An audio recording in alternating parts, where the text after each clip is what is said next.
बाबरी मस्जिद की बुनियाद रखकर चर्चा में आने वाले हुमायूं कबीर को असदुद्दीन ओवैसी साहब की पॉलिटिकल पार्टी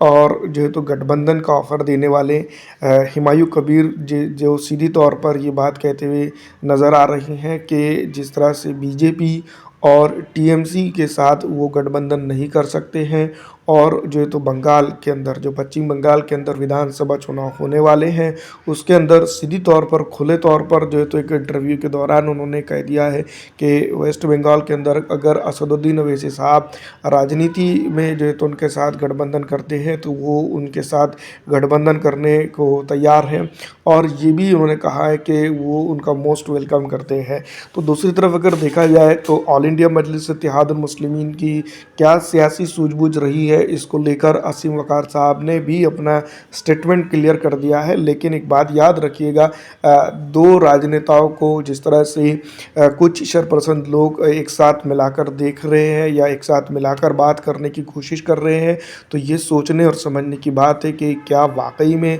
जो तो असदुद्दीन ओवैसी साहब और ये जो हुमायूं कबीर है उनके साथ एमआईएम साथ में जाएगी या नहीं, क्योंकि अभी इसका सीधी तौर पर खुलासा जो है तो हो तो गया है, लेकिन आने वाले दिनों के अंदर क्या सियासी रुझानात रहेंगे, ऑल इंडिया मजलिस इत्तेहादुल मुस्लिमीन इसको लेकर किस तरह से अपना स्टैंड रखती है, ये तमाम तर चीज़ें जो है तो अभी जो है तो क्लियर नहीं है। लेकिन जो है तो ये बात बेसिक तौर पर है कि ऑल इंडिया मजलिस इत्तेहादुल मुस्लिमीन के सदर बैरिस्टर असदुद्दीन ओवैसी साहब जो है तो इनके साथ बिल्कुल नहीं जाएंगे, क्योंकि जो बाबरी मस्जिद शहीद हुई थी 6 दिसंबर को, उसका स्टेटस अलग है और ये जो मस्जिद बन रही है इसका एक अपना अलग स्टेटस है। तो दोस्तों, हो सकता है कि आने वाले दिनों के अंदर राजनीति क्या करवट लेती है ये तो अलग चीज़ है, लेकिन जो हुमायूं कबीर की जो बाबरी मस्जिद है, जो 6 दिसंबर को मुर्शिदाबाद के अंदर जिसकी नींव रखी गई है, वो इस मस्जिद को जिसको कार सेवा करके 6 दिसंबर को शहीद कर दिया गया था, उसका और दोनों का मुआवजा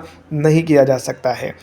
ये बात हम कह सकते हैं। लेकिन हुमायूं कबीर ने जो पहल की है, इससे पहले हम आपको बता दें कि पूरे भारत के अंदर कई एक लोग हैं जो इस तरह की पहल कर सकते थे, लेकिन वो नहीं हुई है। इसका कहीं ना कहीं कोई बड़े मायने ज़रूर है, और इसके बारे में जो तो ये कहना कि असदुद्दीन ओवैसी साहब की राजनीति और जो हुमायूं कबीर की राजनीति जो तो एक साथ है या इनके साथ वो जाएंगे, इसके ऊपर अभी कुछ कहना अव्वल वक्त रहेगा। लेकिन जिस तरह के स्टेटमेंट की ज़रूरत है वो आ चुका है। फिलहाल इस वीडियो में इतना ही।